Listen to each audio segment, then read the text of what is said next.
예, 여야 대표 의원들 모시고 정치권 현안에 질의하는 시간 격조 한판. 오늘은 더불어민주당 김종민 의원과 함께하겠습니다. 의원님 어서 오십시오. 네, 안녕하세요. 진작가님 윤 소장님 인사해 주시고. 안녕하세요. 안녕하세요. 오늘 저녁에 김진표 국회의장과 만찬 약속이 있으신데 만찬 안 가시고 일단 방송에 와주셨습니다. 예, 이거 원래 약속이 돼 있던 거라 예. 어쩔 수가 없이 그래서 이거 끝나고 예. 퇴근 시간이기 때문에 시간이 좀 늦어질 것 같긴 한데 네네. 그때까지 뭐 저녁에 남아 있으면 가서 좀 얻어먹고 남겨놓으라고 해주고 챙겨놓으라고. 오늘 모임 어떤 모임입니까? 그러면 민주당 의원과의 아니 원래 이제 국회의장. 국회의장이 되시면 예예. 그 이렇게 의원들 그룹별로 이렇게 음. 만찬들을 많이 해요. 뭐 여당 가리지 않고 예. 그렇게 많이 하시는데 이번에는 이제 그 예전 그 노무현 정부 참여정부 때 노무현 정부 때 네. 청와대 같이 일했던 의원들이 이제 숫자가 많더라고요. 아하. 한 30명 되는데 예. 왜냐하면 또 이제 김진표 의장님이 당시에 경제부총리를 하셨잖아요. 예. 그리고 그 당시에 이광재 지금 사무총장이 그 당시 국정상황실장을 했고 그러다 보니까 두 분이 이제 그 노무현 정부에서 중요한 역할을 하셨던 분이니까 그때 노무현 정부 때 함께 일했던 분들을 한번 식사 한번 하자 그래서 모이는 거고 권양순 여사님도 올라오셨다고 그러더라고요. 아, 그래서 오늘 오랜만에 한번 얼굴도 뵙고 해서 예전에 노무현 정부 청와대 일했던 분들의 뭐 그냥 연말 송년회인데 네. 일각에서는 비명계 모임이 아니냐. 네. 그러니까 무슨 기승전 친명 비명으로 모든 문제를 다 푸니까 예. 전혀 아니다. 예, 그 쉽긴 이제 해설이 쉽긴 한데 좀 해설이 게으른 해설이에요. 여기 보면 알겠습니다. 그 누가 봐도 이재명 후보랑 대표랑 가까운 분들이 다수가 있거든요. 아, 오늘 가시는 분 네. 중에 예를 들어서 근데 이건 뭐 이재명 김종민 대표랑 누가 의원이라든지. 김종민 의원이라든지. 가깝다 멀다고 얘기하는 것 자체가 예. 이게 약간 분열적인 아, 알겠습니다. 예. 예, 접근입니다. 알겠습니다. 딱히 떠오르는 사람은 없다는 얘기. 있어요. 있는데 한 사람만 한 얘기할까? 사람만 예. 아니 우리 서영교 최고위원이 아, 그러네요. 이재명 네. 대표하고 되게 가깝잖아요 지금. 그러네요. 그때 춘추관장을 하셨던 거예요. 추추관장했고 예. 또 민영배 의원도 아, 그러네요. 이재명 대표하고 가까운 사이 아닙니까? 예, 두 저는 그렇게 분만으로 알고 있어요. 충분하네요. 예. 물론 저도 가까운데 예, 가깝습니다. 저보다 네, 그럼요. 조금 더 가까운 분들이잖아요. 예, 알겠습니다. 자, 일단은 모임에 대한 해석 여기까지 하고요. 자, 박지원 전 국정원장 그 민주당 복당하는 과정에 약간은 논란이 있었습니다. 네. 일각에서는 뭐 이제 당내 반대도 좀 있었지 않습니까? 예, 정청래 최고위원 같은 분들이 반대했어요. 저는 뭐 반대는 안 했습니다. 음. 근데 정청래 최고위원이 반대했다는 주장을 제가 오늘은 한번 읽어봤어요. 한번. 예. 난 왜 반대했는지 뭐 모르겠는데 언론에 뭐 분열의 씨앗이 된다, 폭탄이다 이러고 나와서 그 정도인가 하고 내가 읽어봤는데 예. 정청래 의원이 우려하는 대목들이 뭐 전혀 일리가 없는 얘기는 아닙니다. 아, 그런가요? 그런데 문제는 그런 우려 때문에 복당을 불허하기에는 이미 우리가 너무 많은 분들의 복당을 받아들였어요.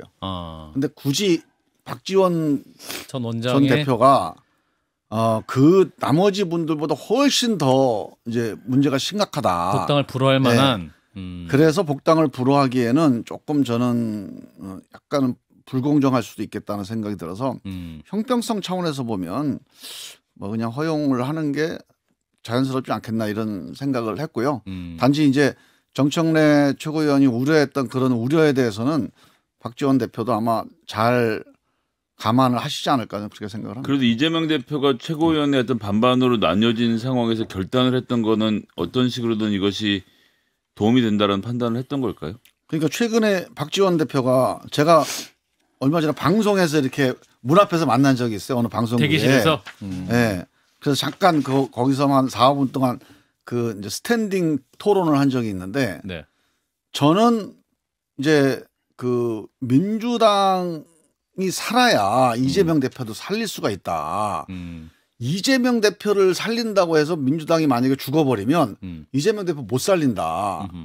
그리고 이제 우리 박지원 대표는 먼저 그 얘기할 이재명 대표를 살려야지 민주당이 살지 그러더라고. 그래서 제가 아닙니다, 대표님. 민주당이 살아나야 이재명 대표를 살릴 수 있습니다. 민주당을 국민들 신뢰를 받아야 야 그래도 민주당이 저렇게 잘하는데 민주당 당 대표니까 우리가 한번 좀 지켜보자 이런 논리가 성립이 되지 이재명 대표만 살리려고 해서는 민주당이 같이 망가질 수가 있다. 막 그런 약간 이제 그 논쟁을 한 적이 있습니다. 그래서 그런 점에 대한 약간의 이견은 있지만 그건 저 개인과의 이견이고 예. 당 차원에서 보면 이제 이재명 대표에 대해서 상당히 뭐 우호적이거나 아니면 방어적인 그런 그 스피커 역할을 많이 해왔잖아요. 예. 뭐 그런 점들이 이제 우리 당의 뭐 당원들이나 아니면 또 이재명 대표에게는 조금 좋은 뭐 그런 신호라고 생각이 됐겠죠 아마. 예. 그런 기대 같은 건 있을 겁니다. 기대가 있다. 박지원 원장님 관련돼서 좀 신뢰되는 질문일 수도 있는데 원장님께는 그래도 여쭤보고 싶은 것은 박지원 원장님이 비판적인 말씀을 하실 때 당 밖에서 하시는 게 더 아픕니까? 아니면 당 안에 들어와서 하시는 게 더 아픕니까? 이게 전 판단이 잘 안 되더라고요. 박지원 원장이 이재명 대표나 민주당에 대해서 쓴소리를 할 때 안과 박 차이가 있습니까? 뭐 별 차이는 없을 것 같은데. 그 이재명 대표에게 무슨 소리 하지는 않고 뭐 적극 옹호해야 된다 이렇게 말씀을 하셨기 때문에 이게 사실 정청래 의원 이분들은 사실 구원이 있지 않습니까? 근데 이제 저는 박지원 대표님에 대해서 뭐 저도 법사위 같이 하면서 엄청나게 많이 겪어봤거든요. 예. 근데 이분이 참 그 여러 가지 사람들의 귀에 쏙쏙 들어오는 이렇게 이제 말씀을 잘하시고 그 귀에 감기는 말씀들을 잘 많이 발굴을 하시잖아요. 네. 그런 점에서 보면 이제 능력이 있는 분이긴 한데 근데 약간 진정성 혹은 일관성 이런 측면에서 혹시 이제 너무 정치적으로 전략적인 메시지를 뭐 낸다거나 내놓는다 그런 비판을 받을 소지도 있어요. 그래서 그 점에 대해서는 특히 지금 우리가 뭐 사법 문제와 관련해서 되게 좀 세게 지금 논쟁이 붙어 있잖아요. 예. 이럴 때는 뭐 일방적으로 뭔가 의도적으로 혹은 정략적으로 감싼다. 그러면 별로 힘이 없습니다. 그런 점에 대해서는 한번 생각을 해 보실 필요가 있지 않을까. 어제 그 박영선 전 중소벤처기업부 장관이 이 대표가 이제 사법 리스크로 위험해지면은 박 전 원장이 어떤 형태로든 당에서 역할을 할 수 있다 이렇게 얘기를 하던데 이걸 어떻게 해석해야 되나요? 저는 이제 그런 해석이나 그런 판단들에 대해서 조금 생각이 달라요. 이 사법 문제는 누가 무슨 방어하고 말을 잘해서 해결되는 문제가 아닙니다. 이거는. 그러니까 팩트가 있으면은 대책이 없는 거고 팩트가 없으면은 아무리 검찰이 무슨 방법을 동원해서 죽이려고 해도 안 죽어요. 그래서 저는 이 문제는 팩트의 문제라고 보고. 근데 그 맥락이 아니라 당 대표의 빈자리를 이분이 채울 수도 있을 것이다. 이 얘기인 것 같아요. 저는 생각이 다. 박남매라고 그래서 두 분이 친하니까 기대를 하시는지 모르겠는데 박지원 대표님이 다시 민주당에서 무슨 조타를 잡거나 뭔가 큰 역할을 하시기 위해서 들어오시는 거다. 그거는 제가 보기에는 맞지 않을 것 같아요. 근데 그러니까 이제 나름대로 민주당이 지금 어려우니까 그런 원로분들 선배님들도 힘을 보탠다. 이런 차원에서는 뭐 의미가 있겠지만. 그런데 그 민주당이 지금 뭐 강성 지지층에게 이제 사로잡혀가지고 사실 전략적 판단들을 계속 망치고 있지 않습니까? 그런 상태 속에서 뭐 이런 분의 뭐 굉장히 뭐 정치 구단 아니십니까 이분은 이런 분들의 조언이 당에 이제 도움이 좀 되지 않을까 이런 맥락들이 있는 것 같은데. 근데 저는 뭐 정치 5단, 6단, 7단, 8단, 9단이 다 떨어진 게 지난번 대선 아닙니까? 그래서 정치 초단들 두 분이 양당 후보가 된 거 아니에요? 예. 그래서 저는 의원 정치 몇 단이냐 하는 게 큰 의미가 없고요. 이제 뭔가 새로운 그 국민들 혹은 새로운 민심에 조응하는 뭐 그거는 뭐 결국은 정도라고 봐요. 어떻게 민심에 정확하게 우리가 소통하고 다가갈 거냐, 정직하게 갈 거냐, 잔머리 안 쓰고 결국은 여기서 뭐 길이 보이는 거지. 뭐 전략이라든가 뭐 말을 어떻게 레토릭을 잘해서 이 문제를 해결할 그런 상황은 아니라고 봅니다. 예, 자 이재명 대표 얘기를 좀 더 해보면 박영선 전 장관은 이재명 대표가 취임 100일 기자회견 안 한 것은 실착이다. 네. 그 실수였고 어떤 미래 비전이 나온 정치 기억 얘기를 꼭 했어야 됐다라는 말을 하면서 늦었지만 신년 기자회견을 열어서라도 어떤 그런 미래 비전을 말해야 되고 또 대장동 관련 수사 관련해서 어떠한 극단적인 선택이라던 유족들에 대한 입장도 좀 사과하고 설명을 해야 된다. 이런 말씀을 했거든요. 의원님은 어떤 입장이세요? 뭐 전체적으로 저는 뭐 동의할 만한 이야기다. 얘기라고 봐요. 특히 이제 저는 그 100일 기자회견, 신년 기자회견 이런 메시지에 대해서 다들 이제 대장동 문제를 어떻게 얘기할 거냐 예. 이것 때문에 고민을 해요. 당에서도. 기자들 질문을 하면 네. 현장에서 제가 그 여러 번 제가 얘기를 하고 있는데 예. 그 문제에 대해서는 딱 한마디만 얘기를 하면 됩니다. 이재명 대표가 어떻게 하면 됩니까? 검찰의 일방 주장일 뿐이다. 아하. 우리가 법원에서 결백을 밝히겠다 이러고 끝내야 됩니다. 자세한 얘기 하면 안 돼요. 뭐 옳으니 그르니 뭐 옳다고 얘기해봐야 잘 안 믿어줄 거고 예. 또 뭐 내가 뭐 죄가 있다 이렇게 얘기할 수는 없을 거 아닙니까? 그렇죠. 그래서 저는 그 문제는 딱 좀 절제 있는 대응을 하고 저는 이재명 대표가 당대표가 아닌 상태에서 좀 이렇게 그 순리에 맞게 자연스럽게 대응을 했다면 훨씬 더 저는 국민들의 뭐 지지라고 그럴까 아니면 뭐 동정이라고 그럴까? 공감. 예, 공감을 받았을 거라고 보는데 당대표가 됐기 때문에 자꾸 정치적으로 이제 해석이 될 거 아닙니까? 그리고 저쪽 당에 있는 사람들은 무조건 반대하고 공격을 할 거예요. 예. 그 구도에 들어와 있어요 이미. 그래서 이미 저는 그 문제는 이재명 대표가 선택한 거 아니겠습니까? 그러면 이제 대장동 갖고 싸우려고 당대표가 됐다면 그건 오산이에요. 그래서 저는 이재명 대표가 그렇게는 안 했으면 좋겠고 당대표가 됐으면 당대표에 맞는 메시지를 올인을 해야 됩니다. 예. 그게 뭐냐? 민생개혁 정치개혁이에요. 예. 민생개혁 정치개혁을 하기 위해서 당대표 된 거 아닙니까? 대장동 막기 위해서 당대표 된 건 아니잖아요. 예. 그래서 대장동 막는 얘기는 법원 가서 하면 되고 혹은 뭐 나중에 뭐 소환하면 가서 검사랑 얘기하면 되고 기본적으로 당대표로서는 민생개혁과 정치개혁 특히 선거법 개정이나 개헌이라든가 이런 그 큼직큼직한 주제들을 가지고 크게 당 대표 메시지를 내야 됩니다. 그게 리더십이라고. 이재명 대표가 SNS에 그 팬카페 SNS 통해서 길고 깊은 겨울이 온다라는 의미심장한 메시지를 냈어요. 추울수록 몸을 서로 기대하고 동지 여러분 함께 힘을 모아 이겨냅시다. 이런 메시지를 냈는데 이 겨울은 어떤 겨울입니까? 그러니까 이제 그런 전체적인 메시지가 뭐 그런 심정인 거는 이해가 가요. 어떤 심정이죠? 뭐 이제 겨울이다, 뭐 춥다, 뭐 이런 건 이해가 가는데 네. 지켜달라. 당 대표는요. 이건 당대표 개인이나 솔직히 얘기해서 이재명 대표나 아니면 뭐 대장동 관련돼서 조사받는 거는 되게 이제 험한 거죠. 지금 험악한 상황이긴 하지만 예. 지금 우리가 뭐 문재인 대통령에 대해서 뭘 하고 국회의원들 뭐 하고 하는 거요. 윤석열 정부가 오래 못 갑니다. 그거는. 대장동도 마치 이제 거의 다 끝물에 이제 마무리를 지어야 되거든요. 예. 그래서 사실 우리 민주당이 어렵긴 하지만 뭐 이것 때문에 무슨 뭐 대단한 일을 겪을 거라고 저는 보지 않습니다. 오히려 이렇게 윤석열 정권이 이렇게 국민들로부터 불신받고 이렇게 국민들 민심이 떠나 있는데도 예. 민주당에게 지지가 확 쏠리지 않는 거. 사실 이게 더 걱정스러운 거 아닌가요? 이 문제에 대한 해법, 이 문제에 대한 돌파하고 이거에 대한 전략을 찾아내는 게 당대표의 임무예요. 예.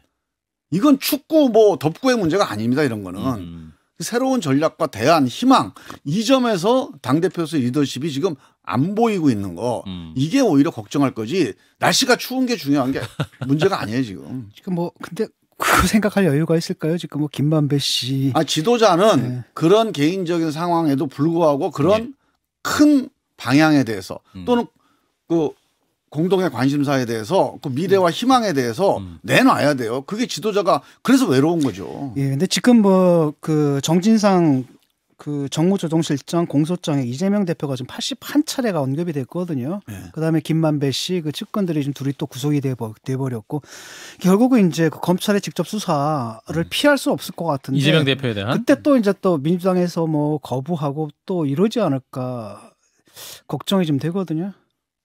글쎄 모르겠어요. 뭘 거부하죠? 예컨대 뭐 검찰 출두를 안 한다라든지 뭐. 글쎄 출두는 하지 않을까요? 제가 보기엔 조사 받는 것 자체가 예. 무슨 대단한 뭐 결정적인 검찰의 무슨 무기는 아니잖아요. 예.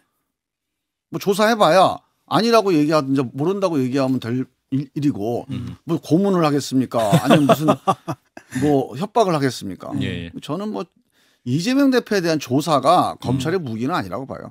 검찰이 지금 남아있는 유일한 무기는 기소입니다. 예. 그러니까 기소 때 그 내용이 어떠냐에 따라서 기소 내용에 따라서 이제 뭐 이재명 대표가 뭐 어떤 고민을 할지 이런 게 이제 결판 난다고 보고 예. 저는 뭐 조사 자체는 큰 의미는 없다고 봅니다. 이낙연 전 대표랑 혹시 지금 연락하십니까, 의원님?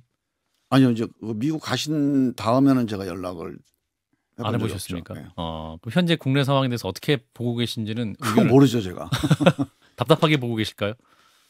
얼마 전에 그 이제 그 서훈 전 국정원장, 전 안보실장, 국정원장 안보실장이 네. 구속됐을 때 예. 상당히 그 뭐 격앙된 거라고 보기는 어려운데 상당히 심각하게 예, 우려하는 그런 메시지를 어디 인터뷰에서 하셨는 모양이더라고요. 그래서 뭐 그거는 그런 정도 이제 마음 상태가 그런 상태였구나 예. 하는 거 정도를 간접적으로 느끼고 있는 거죠. 당내에서 이낙연 전 대표가 지금 좀 빨리 돌아와서 이 수습을 하고 뭐 이런 일에 좀 참여해야 된다 이런 여론들도 좀 있나요? 그건 없습니다. 이낙연 대표가 지금 뭐 우리 당의 이 문제를 해결하기 위해서 들어와야 된다, 참여해야 된다 이런 얘기를 하는 건 언론이 자꾸 이제 뭔가 민주당에서 뭔가 뉴스거리가 생겨야 되니까 발굴하는 거고 뭐 김경수 지사가 대안이 된다 뭐 예. 이런 얘기들은 현실하고는 다 안 맞는 다 얘기예요. 맞는 얘기다. 그래서 저는 이제 뭐 기사거리로서는 우리가 막을 수는 없죠. 호사가들의 얘기거리 정도다 이렇게 볼 수 있는데 그런 얘기를 확인하고 토론하고 할 만한 그런 쟁점은 아닙니다. 국민의힘 같은 경우는 지금 그 당원 100%로 룰을 변경을 하려고 하잖아요. 네. 이거는 지금 민주당은 25%로 느리고 있는데 국민의힘의 이런 흐름은 좀 어떻게 보시는지도 궁금합니다. 정치가 이제 정말 수렁에 빠지고 있다. 수렁. 그런 생각을 하고 있는데 저는 뭐 당원이 100%가 되건 당원이 70%가 되건 그게 중요한 게 아니에요 지금. 예. 그러니까 당원이 중심이 되고 국민이 중심이 되고 하는 거는 좋은 방향입니다. 민주주의로 가는 거죠. 근데 당원과 국민이 정확하게 의사결정을 하는 게 민주주의의 경쟁력이거든요. 잘 모르는데 누군가의 선동에 의해서 나쁜 결정을 하면 그 민주주의가 좋은 거겠어요? 그럼 벌써 민주주의는 아마 끝났을 겁니다. 예. 민주정 말고 다른 새로운 정치가 들어섰을 거예요. 이 국민들과 주권자들이 어떤 의사결정에 참여했을 때 이게 좋은 결정이 났기 때문에 이게 의미가 있는 건데 왜 좋은 결정이 났겠냐. 많은 사람이 참여하니까 좋은 결정이 났다. 이게 아니에요. 이 주권자들이 토론하고 결정하기 때문입니다. 그럼 우리가 선거운동을 법정 선거운동을 하는 이유가요. 예. 그냥 알아서 결정하라가 아니고 반드시 토론해서 정확한 사실, 다양한 주장을 듣고 각자 생각을 걸러보고 정확한 의사결정을 하자. 그게 선거입니다. 예. 그냥 주권자들의 투표가 선거가 아니에요. 예. 지금 자 당원 보세요. 당원 100%로 한다고 그러는데 국민의힘이 당원이 어떤 사람들입니까? 당원이 일반 국민보다 왜 당원이 이런 권한을 왜 가져야 되죠? 왜 당대표를 대통령 후보를 서울시장을 왜 뽑아야 됩니까? 국회의원을 왜 뽑아야 되죠? 이분들이 일반 국민들보다 훨씬 더 많이 알고 많은 고민을 하고 많은 책임감 있는 내용을 갖고 있기 때문에 권한을 주는 거 아니겠어요? 예. 그러면 이 당원들이 제대로 된 토론도 하고 정보가 유통되고 이 인프라 전제 위에서 당원들이 100%가 됐든 200%가 됐든 해야 되는데 예. 이거는 신경을 안 써요. 아하. 당원들이 토론도 하고 새로운 정보도 학교 서로 다른 의견이 부딪혀야 돼요. 그리고 나서 의사결정을 하면 당원 100% 제도는 아주 좋은 제도입니다. 예. 그 원래 대의원이 그래서 당원들이 다 100만 명씩 어떻게 토론합니까? 그러니까 토론하는 당원 이걸 대의원이라고 하는 거예요. 그래서 대의원들이 국회의원들이 지정하지 말고 당원들이 선출한 대의원들이 토론을 여러 번 해서 투표하는 거 이게 제일 좋은 제도예요. 그래서 대의원이라고 이름 붙이지 말고 그냥 활동 당원 그 토론 당원 이 당원들이 토론 결과를 가지고 투표하는 거. 토론 안 하고 내용을 모르는 당원들은 투표권을 주는 게 좋은 게 아닙니다. 그래서 저는 100%로 가든 200%로 가든 가려면 당원들이 제대로 토론하는 그런 절차와 인프라와 기회를 열어놓고 100%로 가야지 그냥 100% 준다. 이건 동원 대상으로 생각하는 거예요. 그렇군요. 자기들이 명단 한 뭐 1000명씩 500명씩 만든 당원들 가지고 예. 동원하는 거 아닙니까? 이렇게 유권자들을 동원하는 시스템으로 정치가 간다는 거 이게 수렁으로 빠지는 거죠. 그러면서 좀 우려를 하신다라는 말씀을 듣고 오늘은 만찬이 있으셔서 여기까지 듣도록 하겠습니다. 격조한판 더불어민주당 김종민 의원이었습니다. 고맙습니다. 예, 감사합니다. 좋아요. 구독. 알림 설정.